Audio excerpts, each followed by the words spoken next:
Eu vou ler um texto da Bíblia. Eu peço que você fique mais alguns segundos em pé, por favor. Obadias, capítulo único, versículo 2, versículo 3. Se você tivesse com a sua Bíblia física, é bem possível que você teria dificuldades de encontrar esse livro na Bíblia. Esse é o menor livro do Antigo Testamento. Ele está num grupo que a gente chama de profetas menores. Então ele é o menor dos menores. E tem uma palavra muito profunda para trazer para nós. Recentemente o Senhor tem me direcionado justamente a esses, às vezes escondidos, esquecidos muitas vezes. Recentemente eu trouxe uma palavra a respeito de Filemão, que é o menor livro do Novo Testamento, e hoje o menor livro do Antigo Testamento.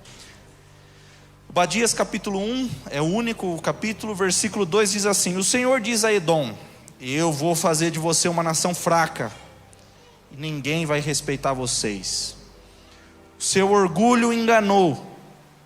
Você vive nas cavernas das rochas, lá no alto das montanhas, e por isso pensa assim: ninguém é capaz de me derrubar aqui. Versículo 10, pulando lá para o 10. O Senhor diz ao povo de Edom: vocês maltrataram e mataram seus irmãos, os descendentes de Jacó. Por isso vocês serão destruídos, e a desgraça os acompanhará para sempre. Quando o inimigo derrubou os portões de Jerusalém, entrou na cidade, tirou todas as coisas de valor, vocês não se importaram com isso. Quando aqueles estrangeiros tiraram a sorte para ver quem ficava com as riquezas, vocês fizeram a mesma coisa. Mas vocês não deviam ter ficado alegres com as desgraças dos seus irmãos de Judá. Não deviam ter olhado com prazer quando eles foram destruídos. Não deviam ter zombado deles quando eles estavam aflitos. Quando o meu povo foi derrotado, vocês não deviam ter entrado em Jerusalém, nem deviam ter ficado alegres com a desgraça deles. Quando eles sofreram a derrota, vocês não deviam ter roubado seus bens. Não deviam ter esperado nas encruzilhadas para matar os que procuravam fugir. Nem deviam ter entregado ao inimigo os que escaparam com vida. É um texto forte, mas essa é a palavra do Senhor e tem uma mensagem muito profunda para abençoar a sua vida e a sua família. Por favor, pode se assentar.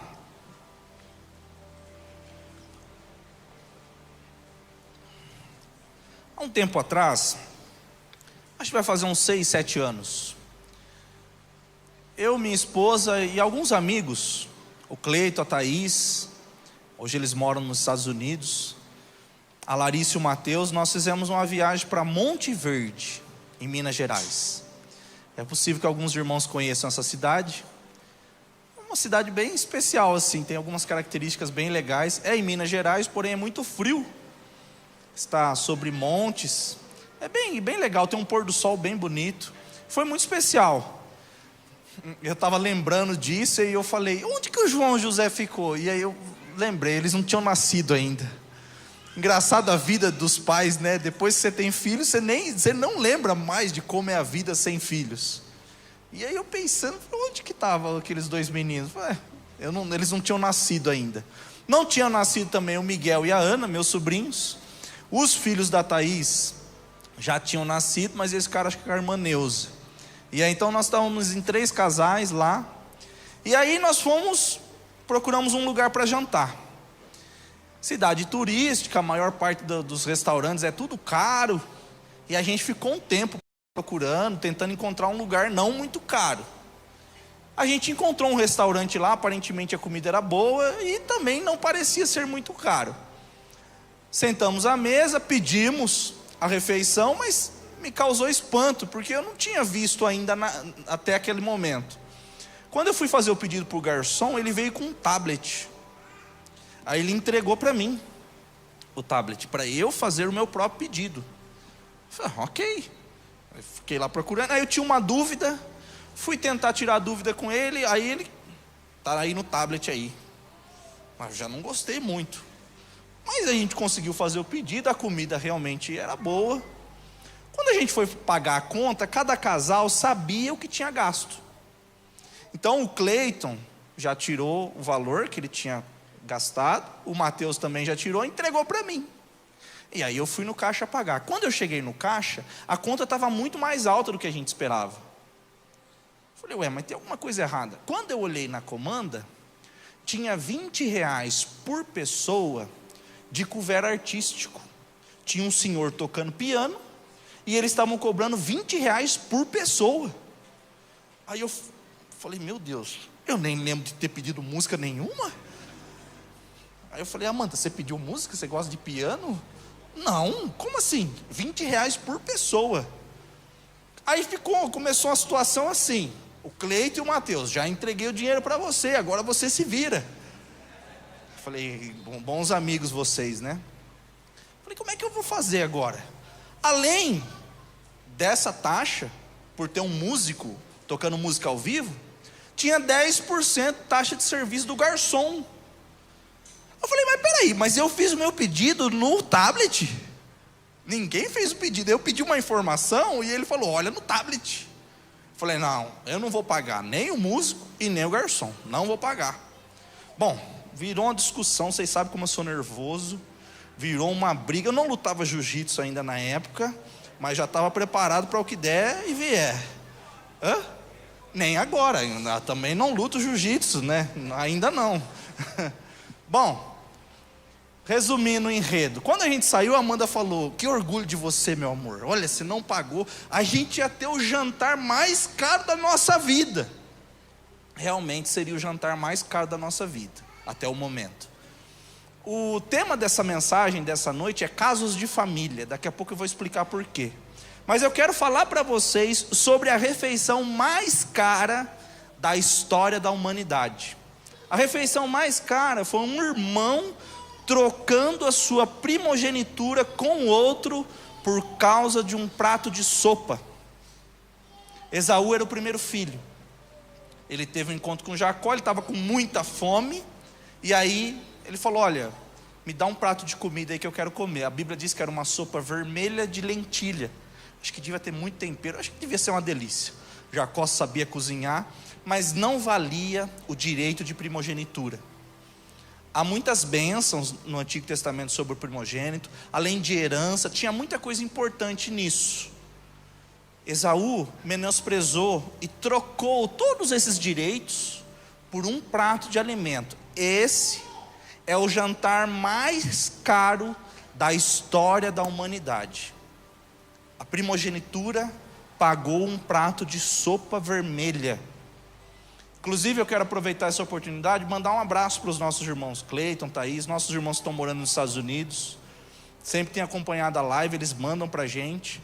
Outros irmãos que têm sempre acompanhado, pastor Jaime, Gustavo, toda a família que está em Portugal, eles sempre compartilham comigo. Ele fala assim, ó, eu vou num culto na minha igreja, aí eu chego em casa, eu assisto o segundo culto, por causa do fuso horário, dá exatamente o horário do culto. Então eu falei para ele, ó, quando eu estiver pregando eu vou mandar um abraço para vocês. E aí eu estou mandando um abraço para todos os nossos irmãos lá de Portugal, nossos irmãos dos Estados Unidos, tem sempre acompanhado nossas lives. Essa câmera aqui, eu sempre quis falar isso daí, viu, William? Essa câmera aqui, pois é, um abraço para vocês que estão acompanhando a nossa transmissão. Bom, o enredo, Deus chamou Abraão para sair do meio da terra dele, e ele saiu. E aí começa uma série de eventos que traz consequências sobre ele, sobre a sua família e sobre a humanidade. Abraão, um determinado momento, ele mente a respeito da sua esposa. Ele fala que a esposa dele é a irmã dele. De certa forma não era mentira, que realmente ela era meia irmã. Mas a partir do momento que se casou com ele, aí se torna esposa. A função mais importante então na história é de esposa e não de irmã. Abraão e Sara eram estéreis, eles não podiam ter filhos juntos. Abraão orou por Sara durante 25 anos. Passados 25 anos nasceu Isaac, filho da promessa. O nome Isaac significa ele riu, né? Ou ela riu, ou me fez rir. Tem relação com o riso, com dar risada. Foi sensacional a história, uma história linda. Quando Isaac tinha 40 anos de idade, Sara morreu. Para consolar Isaac, Abraão teve a ideia de encontrar uma esposa para ele. E encontrou Rebeca, uma esposa. O casamento deles, quem tiver curiosidade de ler, é lindo, é coisa de cinema. Ela viu ele de longe, ela se cobriu, se escondeu. Foi amor à primeira vista, eles se casaram e tudo começou muito bem. Mas veja, Abraão e Sara, Abraão mentiu em relação à sua esposa. Abraão teve um filho com uma serva a pedido da esposa, teve um conflito. Sara pediu que ele dispensasse a sua serva com Ismael, filho de Abraão. Abraão fica perturbado por causa disso. Então Sara prefere, lógico, o filho dela, enquanto Abraão tem esse coração dividido por causa do filho dele com a sua serva. Isaac, quando ele se casa com Rebeca, Rebeca também é estéril. A Bíblia diz que Isaac orou 20 anos para que Rebeca engravidasse. Eles se casaram, Isaac tinha 40, e quando Rebeca engravidou, ele já estava com 60, durante 20 anos ele orou. Segunda coisa interessante, Isaac também mentiu em relação a Rebeca. Ele também falou que era irmã dele. O dele ainda foi pior, porque ela não era irmã dele. Rebeca teve um risco de ser violentada sexualmente por um rei, ser tomada como esposa à força por uma outra pessoa. Se não fosse a intervenção divina, isso iria acontecer. Isaac não valorizou a sua esposa, ele deveria protegê-la. Inclusive, se ele perdesse a vida, todo homem tem que lutar e proteger a sua esposa, até mesmo na iminência da morte. E Isaac não fez isso. Isso causou um conflito. Quando você lê as entrelinhas, você percebe que a partir desse instante, o casamento deles não foi mais a mesma coisa. Houve uma separação no que diz respeito às emoções. Eles não conversam mais. Rebeca está grávida de gêmeos. No ventre, ela percebe que os dois ficam disputando espaço. Ficam se batendo, e mulheres grávidas, ou que estão grávidas, ou que já tiveram filhos, sabe mais ou menos do que é isso, né? Do bebezinho crescendo na barriga, e aí daqui a pouco espreme um órgão, e aí empurra a costela. A Amanda reclamava de estar empurrando a costela, e doía, e isso e aquilo, quando o bebê já está grande. Bom, tinha 2 bebês, e os 2 bebês disputavam dentro da barriga da mãe. Rebeca até consultou o Senhor, falou: o que está acontecendo? E o Senhor disse: olha, no seu ventre tem 2 grandes nações. O mais velho vai servir ao mais novo, e o mais forte vai servir ao mais fraco. Eu vou inverter o caso. No dia do parto, Esaú nasceu todo peludo. A Bíblia diz que ele tinha uma capa de pelos. Eu falei: meu Deus, nasceu um coala, então um urso, todo peludo, e ele era ruivo. Jacó nasceu segurando o calcanhar do seu irmão. Por uma tradição da época, eles deram o nome de enganador a Jacó. O significado de Jacó é enganador, mentiroso. E elas disseram: porque ele está tentando roubar o direito de nascer primeiro do seu irmão. Gente, o que um bebê recém-nascido sabe de direito de primogenitura? Não sabe nada. Qual que é o problema dessa família? A Bíblia diz que Isaac preferia Esaú, amava Esaú, enquanto Rebeca amava Jacó, preferia Jacó. Uma família completamente dividida. 2 filhos, mãe e um irmão de um lado, pai e outro irmão do outro. Isso começa a desencadear uma série de consequências, uma série de problemas. E o primeiro ponto que eu quero trazer para vocês nessa noite de reflexão é o seguinte: os nossos erros pequenos podem trazer consequências muito drásticas e muito grandes. Às vezes a gente acha: deixa isso daqui para lá, eu não vou tratar isso. Muitas vezes no relacionamento conjugal, marido e mulher: deixa para lá. Me ofendeu, mas não vou tratar com isso não. Muitas vezes uma pequena chama se torna um incêndio muito grande. O objetivo dessa mensagem é fazer você meditar que você precisa se curar. Você precisa de tratamento. Porque os seus erros atuais trazem consequências drásticas às próximas gerações. Nós vamos ver que 2000 anos se passaram da história que eu estou narrando agora para o texto que eu acabei de ler. Obadias está trazendo uma profecia em relação a Edom, os edomitas, que são os descendentes de Esaú. Quando Israel foi invadido pela Babilônia, por causa dos erros de Israel, os irmãos de Israel, os descendentes de Esaú, ficaram rindo. Acharam legal, interessante esse fato. Não só isso, eles se aproveitaram e invadiram algumas cidades de Israel, roubaram coisas. Enquanto alguns israelitas estavam fugindo, por causa dos inimigos, os caldeus, eles aproveitavam e matavam os judeus. Veja só, isso nós estamos falando de parentes próximos, descendentes da mesma origem. Nós, no Antigo Testamento, a gente conhece o nosso Deus como Deus de Abraão, Isaque e Jacó. Deus de Abraão, Isaque e Israel. Jacó tem o nome mudado para Israel. Nós poderíamos dizer Deus de Abraão, de Isaque e de Esaú. Esaú também é filho de Isaque, também é neto de Abraão, mas ele fez escolhas erradas. Ele se casou e o casamento foi um transtorno para a família dele. Desobedeceu os pais, causou muito desconforto para o pai e para a mãe. Menosprezou o direito de primogenitura. Odiava seu irmão. Tudo isso fez com que Deus escolhesse Jacó para continuar a linhagem dos escolhidos. Eu quero chamar sua atenção para isso. É possível que o público que está me ouvindo aqui, algumas pessoas vão ter a vida transformada. Outras vão pensar, eu preciso melhorar nisso, eu vou melhorar meu relacionamento conjugal. Eu vou melhorar com a minha esposa, com os meus filhos, com meus pais, com meus amigos. A esposa vai melhorar com o marido.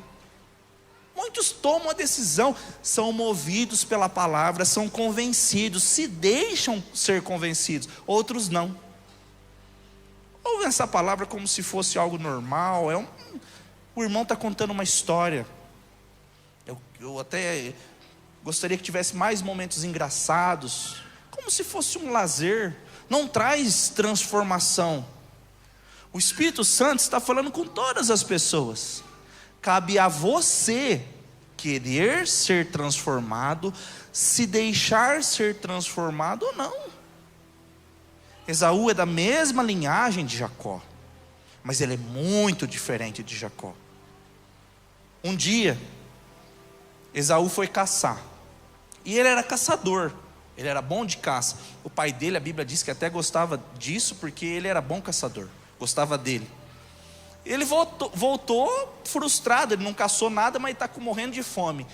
Jacó era bom cozinheiro, ele era bom nos cuidados de casa. E ele fez uma sopa. Imagina, sopa quentinha, bem temperada. A Bíblia diz que tinha alguns pedaços de pão. E ele chegou, irmão, eu estou com fome. Estou com muita fome. Aí Jacó, eu te dou um prato de comida, se você me der o direito de primogenitura. Sinceramente, isso é uma proposta de se fazer de negócio?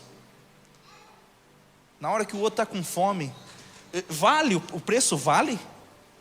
O direito de primogenitura por causa de um prato de sopa vermelha? Jacó não foi boa gente nesse momento não, viu? Esaú aceitou, menosprezou o seu direito de primogenitura.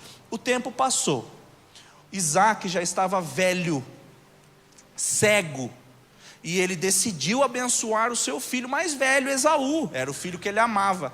Rebeca estava ouvindo. Veja só que família, gente. O pai está falando com Esaú e a mãe está ouvindo no cômodo ao lado. Ela vai até Jacó e fala: Jacó, se apresse, eu vou pegar um couro com pelos de carneiro, vou pôr no seu braço. Já dá para ter a dimensão de quanto Esaú parecia um coala, igual eu falei. Vou pôr no seu braço, eu vou fazer um guisado de carneiro e você vai levar para o seu pai e você vai dizer que você é seu irmão. E ele obedeceu a mãe. Ele foi, enganou o pai, e o pai falava assim: mas peraí, o braço realmente parece de Esaú, a comida está uma delícia, parece o que Esaú caça. Só que é o seguinte, a voz parece ser de Jacó. E ele dizendo: sou eu, pai, sou eu. Ele abençoou Jacó pensando que era Esaú. Bom, Jacó teve que fugir. Lógico, Esaú ficou irado, com ódio. Ele fez um juramento a si mesmo, falou: eu vou matar meu irmão. No dia que meu pai for para a sepultura, eu vou matar meu irmão. Fez um voto. Quando as pessoas têm conflito entre as famílias, é muito comum esse tipo de coisa. Eu nunca mais vou fazer isso. Eu nunca mais vou falar com você. Nunca mais eu vou na sua casa. Nunca mais você vem na minha casa. Esaú fez um voto: eu vou matar o meu irmão. Se passaram 20 anos, irmãos, 20 anos. Jacó se casou com Raquel. Raquel era estéril. Jacó também tinha preferência entre os filhos. Veja só, o ciclo se repetindo de forma ininterrupta. O tema dessa mensagem é casos de família. Muitas vezes nós fazemos votos internos: eu nunca vou ser igual ao meu pai, nunca vou ser igual à minha mãe. Quando eu tiver o meu filho, eu vou ser um pai muito melhor. E veja só, você é Ctrl+C, Ctrl+V da sua mãe, do seu pai. Você é igualzinho. O jeito de falar, o jeito de agir, o jeito de corrigir. Jacó tem um reencontro e é maravilhoso.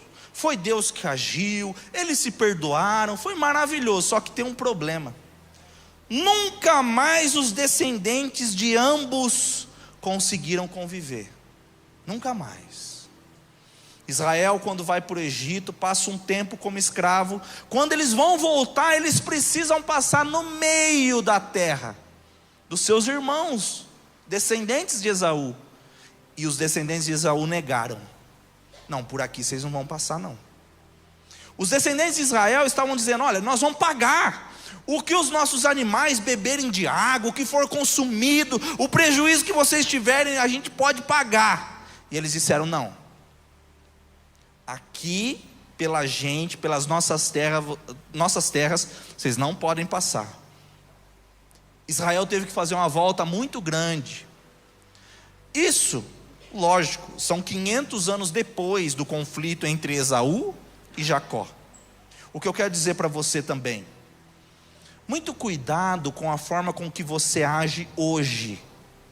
De repente você se vê e você está em alta, você está bem, e aí de repente você menospreza outros que no seu conceito estão em baixa. Tem um ditado no mundo que diz assim: o mundo gira. Tem uns até mais agressivos que dizem assim: o mundo não gira, ele capota. Parece que é mais ou menos assim mesmo. As coisas mudam, as pessoas mudam de lugar, mudam de cargos, o poder muda, altera, sai da mão de um, vai para a mão de outro. Muito cuidado. Não existe grandeza maior no ser humano do que a humildade. Seja sempre humilde, independente se você tem dinheiro ou não tem dinheiro, se você tem um cargo importante. Tem pessoas que às vezes recebem algum tipo de promoção, algum privilégio no trabalho, mudam, fica uma pessoa diferente. Por quê? Porque tem pessoas que não pode ter o poder em mãos. Alguns são corrompidos por causa do poder, outros por causa do dinheiro, outros por causa do prazer. Muito cuidado, o mundo gira. Os descendentes de Esaú não permitiram Israel passar. Muito tempo depois, quando Israel é invadido pela Babilônia, e Deus estava julgando Israel, por causa dos pecados de Israel, os descendentes dele aproveitaram essa circunstância para invadir Israel. Eles foram lá, mataram um monte de israelita, ficaram felizes com o fato da Babilônia ter invadido Israel. Quem conseguia fugir, eles iam e matavam entre os caminhos. Olha que coisa triste. Nós estamos falando de uma família que Deus escolheu.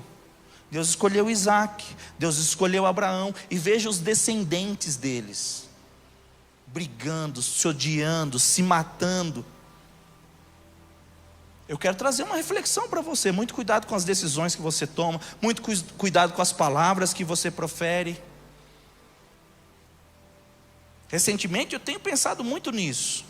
Algumas feridas são causadas pelas nossas palavras. Algumas pessoas, falam sem pensar, não pensam melhor no que vão falar. Essa palavra tocou muito ao meu coração. E eu quero ser um cristão melhor. E essa palavra está sendo proferida aqui para vocês, porque eu acredito que Deus tem um propósito na sua vida também. De repente você está pensando nos erros que foram cometidos em relação a você, mas talvez hoje você está replicando esses erros e você está atingindo outras pessoas, outras vidas. Então, se você está entendendo essa mensagem, você crê que a sua história pode ser mudada, eu gostaria que você desse um forte aplauso ao Senhor Jesus. Glória a Deus.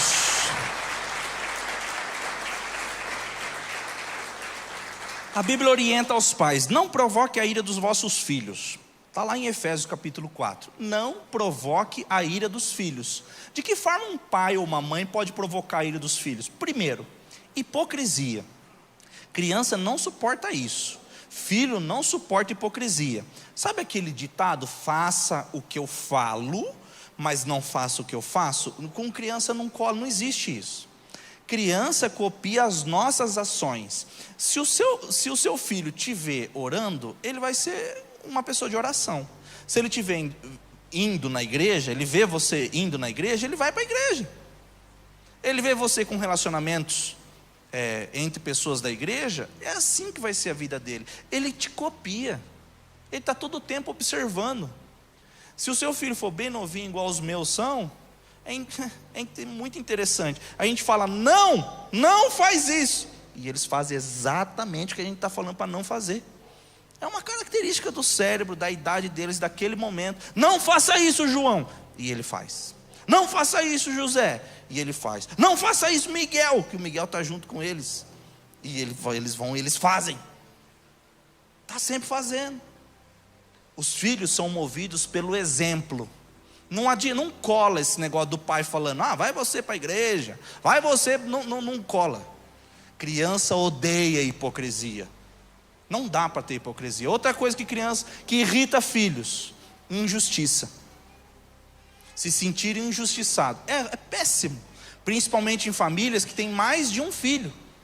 Irmãos, aí em detrimento de um, o outro é beneficiado sempre. É um problema. As crianças se sentem irritadas. Pais, não irritem os seus filhos. Outra coisa que costuma irritar os filhos: decisões que são inexplicáveis. Tem uma fase, há um tempo atrás, o presbítero Gilberto, eu estava falando para ele dos problemas que eu estava tendo atualmente. Aí ele falou: o que eu estou tendo atualmente é o porquê. Por quê, pai? Por quê, pai? Por quê? Mas por quê? Sabe do porquê sim, Zequinha? Dá vontade de fazer. Então, tem uma idade que eles querem saber tudo o porquê. Quando as decisões que tomamos são inexplicáveis para eles, ou incompreensíveis, também irrita os filhos. Nessa idade eles querem saber por quê. Por que nós vamos ter que fazer? Por que nós vamos na igreja? E por que a gente levanta a mão? E por que Jesus morreu na cruz? Então você tem que estar apto e preparado para ficar respondendo esse montão de porquê. Porque quando é algo inexplicável ou incoerente, também irrita as crianças, irrita os filhos. Quarta e última coisa que irrita filho: preferências. Pai prefere um, mãe prefere outro, é lógico. Aqui a gente vê uma família assim: a mãe preferindo Jacó e o pai preferindo Esaú. É interessante que as pessoas que estudam o perfil dos pais colocam os pais em 4 categorias diferentes. A primeira categoria de pais são os pais autoritários. Você conhece alguém assim ou não? Já se olhou no espelho já ou não? Pais autoritários, existe algumas vantagens, alguns ganhos nos filhos que possuem pais autoritários. Normalmente os filhos que têm pais autoritários obedecem rotinas. Normalmente obedecem regras e fazem o que tem que ser feito. Mas tem um problema nos filhos que têm pais autoritários. Quais são as perdas? Filhos de pais autoritários costumam ser medrosos, inseguros e costumam ser hipócritas. Muitas vezes, na frente do pai é um tipo de criança e longe do pai é outro. Muitas vezes, filhos de pais autoritários se tornam agressivos. Pais autoritários são prontos para corrigir e são lentos para demonstrar amor, carinho. O filho, às vezes, o que ele está querendo é só um colinho. Um colo, um carinho. E aí sempre é bom, sabe, aprender a equilibrar. Pais autoritários é um problema para os filhos. Qual o segundo perfil de pais? Pais permissivos. Aí nós vamos para o oposto. Você tem os autoritários de um lado e você tem os permissivos do outro. Como são os pais permissivos? Normalmente tudo pode. Tudo pode. Ah, deixa ele. Duas crianças brigando, um quer o brinquedo, o outro quer o brinquedo. Não, deixa o brinquedo com ele. Deixa. Normalmente, para evitar conflito com os filhos, ele permite tudo. É o pai, a mãe, sabe, o pai amigão. Ah, eu quero ser o melhor amigo do meu filho. O seu filho não precisa de um melhor amigo, ele precisa de um pai e de uma mãe. Os pais permissivos, na casa dos pais permissivos, tudo pode. Ah, agora é a hora do almoço. Ah, mas eu queria tomar um sorvete. Ah, vamos tomar um sorvete? Beleza, toma um sorvete. Ah, mas agora é hora de dormir, mas eu queria assistir um desenho. Ah, vamos assistir um desenho. Ah, tadinho. Coitadinho, vamos assistir um desenho. Quais são os ganhos? Normalmente, a casa é muito divertida. As crianças adoram essa casa, adoram os pais. Os amigos dos pais, desse menino que tem pais permissivos, costumam elogiar. Nossa, na sua casa pode fazer tudo. O seu pai é um máximo, que divertido. Pais permissivos. Quais são as perdas dos pais permissivos? Normalmente as crianças querem ser o centro das atenções, se tornam neuróticas, birrentas, chatas, querem tudo para elas. Essas são as perdas dos pais permissivos. Terceiro tipo de pais, pais negligentes. Os pais negligentes não participam da vida dos seus filhos, estão distantes. Pode ser por um divórcio, pode ser por uma fatalidade, o pai faleceu, a mãe faleceu. Pode ser que convivem na mesma casa, mas são pais que trabalham demais. O pai trabalha demais, a criança nunca vê, não tem contato com o pai.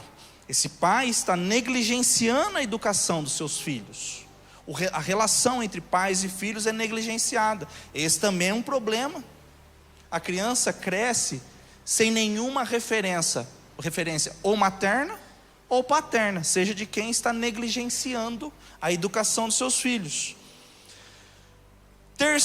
Quarto e último tipo de pais, esse é o que a Bíblia recomenda, são os pais participativos. A gente chama de pais cristãos, é o que a Bíblia ordena, o que a Bíblia manda.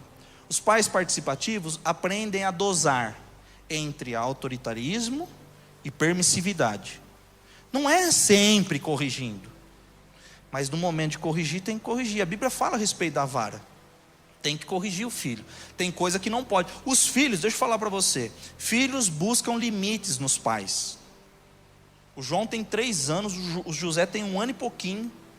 E o José, o menorzinho, eu já vejo buscando limites. Não, José. Aí ele, não mexe ali. Não mexe. Aí ele fica olhando assim para mim, sabe, olhando no olho assim, desafiando. E vai até onde eu estou falando. Porque ele busca limites. Os pais precisam aprender a dosar entre autoritarismo e permissividade. Porque quando ele conseguir essa dosagem, ele vai ser o pai participativo. Tenha tempo com a sua família, tenha tempo com a sua esposa, tempo com seus filhos. Essa é a melhor recomendação.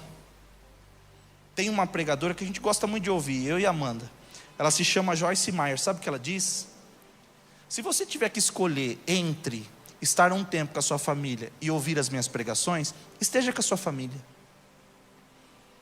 Gaste tempo, invista tempo com a sua família, com seus filhos. Eles buscam isso. Uma vez eu vi É um programa que eles fizeram, um comercial. E aí eles perguntaram para as crianças, na ausência dos pais. Primeiro para os pais: quem você gostaria de almoçar, jantar, ter uma refeição, ter um encontro? Pode ser pessoa viva ou morta. Quem você gostaria? Aí todos os pais começaram a responder: Justin Bieber, Britney Spears, Xuxa. Foram respondendo as celebridades, Elvis Presley, Bolsonaro, Lula. E foram respondendo essas pessoas assim, conhecidas, né, pessoas vistas na sociedade. Aí foram perguntar para as crianças: quem vocês gostariam de ter uma refeição? E sabe o que as crianças responderam? Meu pai, minha mãe. As pessoas mais importantes para os filhos são os pais. O problema é que muitos pais negligenciam isso. Eu quero exemplificar alguma coisa que normalmente acontece entre as famílias. Eu preciso de um voluntário. Você pode fingir ser minha esposa? Você, loira, vem aqui, vem cá, por favor. A Amanda vai fingir que é minha esposa. É o seguinte: quando um homem, a Bíblia diz assim, vem cá por favor. A Bíblia diz assim: deixará o homem pai e mãe e se unirá à sua mulher. No Éden, no sexto dia, Deus criou o homem e a mulher. E ele, quando ele só criou o homem, ele diz: eu acho que não é bom o homem estar só. Eu vou fazer para ele uma companheira, uma mulher para estar ao seu lado. Ele cria a mulher e aí ele descansa, porque a obra está completa. Muitas pessoas pensam que para ser uma família é necessário uma mulher, um homem e filhos. Não. A família constituída por Deus é um homem que deixa o pai e a mãe e se casa com a sua mulher. Você é casado? Você é uma família com a sua esposa, é uma só carne. Deus descansou no sétimo dia, porque a obra já estava completa. Os filhos, eles não vêm formar uma família, eles vêm prolongar a família. Vai chegar um dia, e a gente nem gosta de falar disso, mas o João e o José vão escolher uma mulher para se casar, cada um com uma, e eles vão viver a vida deles. E aí nós dois vamos continuar a nossa vida. Eu amo o João e o José, porque é o meu sangue, são meus filhos. Eu amo meu pai e minha mãe, porque são meu sangue, meus pais. A Amanda eu amo por escolha. Não temos laços de sangue. A esposa, o marido, amamos pela nossa escolha. Como o João não está aqui, eu vou chamar o João. Pode ser, João? Você tem vergonha ou você é sem vergonha? Acho que você não vai conseguir responder essa pergunta, né? Vem cá, João. Bom, o João vai ficar aqui de frente com a gente. Vem cá, Amanda. Vem. Então, pode ficar aqui, João. Pode ficar. Muito bem. Normalmente, quando nasce um filho, o que acontece entre os casais? Os pais se separam, se distanciam, vivem na mesma casa, mas agora estão vivendo em detrimento do filho. As atenções deixam de estar voltadas só para a esposa, só para o marido, e agora se volta para o filho. O filho não deve causar separação entre os pais. O filho deve causar união entre os pais. É um problema muito sério quando a mãe corrige o filho e o pai desautoriza. É um problema muito sério quando o pai corrige o filho e a mãe desautoriza, às vezes na frente das crianças. Toda a expressão de carinho e afeto que os pais fazem na frente dos filhos, os filhos copiam. Experimenta dar um abraço na sua esposa na frente do seu filho, para você ver o que vai acontecer. Ele vai dar um abraço nela. Exatamente o que você fizer. Se você grita, se tem brigas, é assim que ele vai se comportar. Qual é o problema de muitas famílias? É comum, quando se casam, a esposa e o marido se afastam. Uma das características que é muito comum, o filho fica entre o casal. Ele disputa atenção e poder, bem no meio. Se o pai favorece as suas ideias, ele se aproxima do pai e se distancia da mãe. Se a mãe está favorecendo, às vezes a mãe é permissiva e o pai é autoritário. Você acha que essa criança vai preferir ficar perto de quem? O pó de doce ou não pó de doce? Vai preferir ficar perto do pó de doce. Entendeu? do agente, do cônjuge que for permissivo. Quais são os danos? Cada um tem uma responsabilidade na criação dos seus filhos. O marido tem a responsabilidade de dar destino, ele mostra o mundo para os filhos. O homem costuma segurar sua criança mostrando o mundo. As brincadeiras do pai são mais agressivas, mais violentas, mais perigosas do que a da mãe. A mãe, ai meu Deus do céu, não brinca assim, não faz isso. A mãe é proteção, segurança, amor. O pai solta para o mundão, vamos ver o que vai virar. Deixa brincar. Os filhos costumam preferir as brincadeiras dos pais, né? Eu vi um vídeo recentemente, uma mãe vai passar o creme no filho com todo cuidado assim, passa, e o pai vai, passa assim. Aí pergunta pro menino, quem você quer que passe o creme? Papai. Prefiro papai. Bom, qual que é o problema de muitos casais? O filho tem que ter uma distância adequada. As pessoas consideram que depois que tem filho, a vida e o amor é dedicado totalmente para o filho, mas não é assim que Deus planejou. O casal precisa continuar se amando.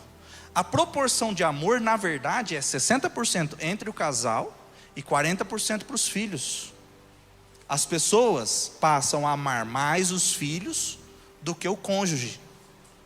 Quando começa o conflito familiar, e é muito comum, hoje a estatística diz o seguinte: se o casal que se casa, cada 3, em 5 anos, um vai se divorciar. Se tiver filho, a quantidade aumenta. Se tiver 2 filhos, é gigantesca a proporção. Gigante. Se o filho ter alguma doença, se for atípico, se for portador de alguma necessidade especial, aumenta. Se tiver morte dos filhos, sempre vai aumentando exponencialmente a possibilidade de separação do casal. Aí, o que é possível acontecer? O filho se aproxima da mãe. Quando tem essa aproximação, o pai automaticamente é colocado de lado. O que acontece com essa criança, com esse filho que é gerado somente na proximidade da mãe? Filhos emocionalmente instáveis, filhos inseguros e incapazes de enfrentar a realidade da vida. Lembra que eu disse para vocês que os pais costumam dar destino aos filhos? Emocionalmente inseguros. Não tem a referência paterna ensinando como se relacionar com um homem, com uma mulher, como se relacionar no trabalho. Existe outra hipótese: deixa a mãe de lado e se aproxima do pai. Pode ser por um divórcio, pode ser na mesma casa, pode ser pela questão de ser pai permissivo, mãe autoritária, ou o inverso. Qual que é o problema? Quando o filho se aproxima do pai, se tornam frios, orgulhosos, prepotentes e autossuficientes, porque não tem o tato, o toque, a sensibilidade do perfil feminino.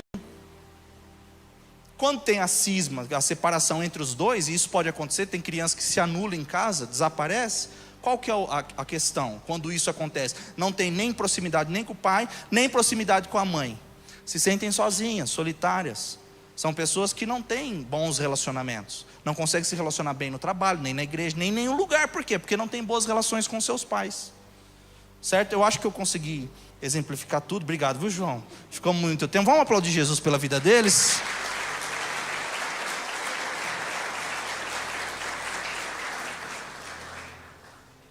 O interessante da história é que Jacó, quando ele engana o seu pai, a gente acha que ele é um jovem, adolescente. Ele tem 77 anos. 77 anos Jacó tinha. E era um meninão. Atitudes de menino. Não tinha bom relacionamento com seu pai, tinha boa relação com a sua mãe. Hoje ele fica 20 anos fora. Quando ele volta, sua mãe já morreu. É triste isso, né? A mãe dele morreu. Ele não participou do velório, ele não viu, não enterrou. As nossas decisões atuais podem causar consequências drásticas. De repente você está ouvindo tudo isso que eu estou explicando. Pô, Eber, mas espera aí, mas eu não tenho filho. Mas você teve uma relação complicada com seu pai, com a sua mãe? Você está ouvindo essa palavra e de repente tem alguma coisa tocando em seu coração, você está lembrando de algo, de repente do seu perfil, da sua personalidade, como você é. Ah, realmente eu era mais chegado desse, o meu pai era permissivo, o meu pai era autoritário. De repente você está ouvindo, e agora o que fazer? Se você teve uma história semelhante a dessas pessoas, você deve buscar refúgio em Deus. Deus pode ocupar esse lugar que foi deixado ausente, que foi negligenciado, que foi por alguém autoritário. Deus não é assim. Deus não é autoritário, Deus não é permissivo, Deus é participativo, é presente na vida dos seus filhos. Everson, eu tive uma vida, sabe, tudo que você está falando aí parece que está envolvendo a minha vida. Os edomitas, a Bíblia, em Obadias, o texto que a gente leu, quando Israel foi invadido, a Bíblia diz que eles eram orgulhosos, cheios de si. Lembra que eu disse? Filhos que se aproximam dos seus pais e se afastam das mães se tornam orgulhosos. Deus fala com eles: vocês são muito orgulhosos, eu vou derrubar vocês da soberba de vocês.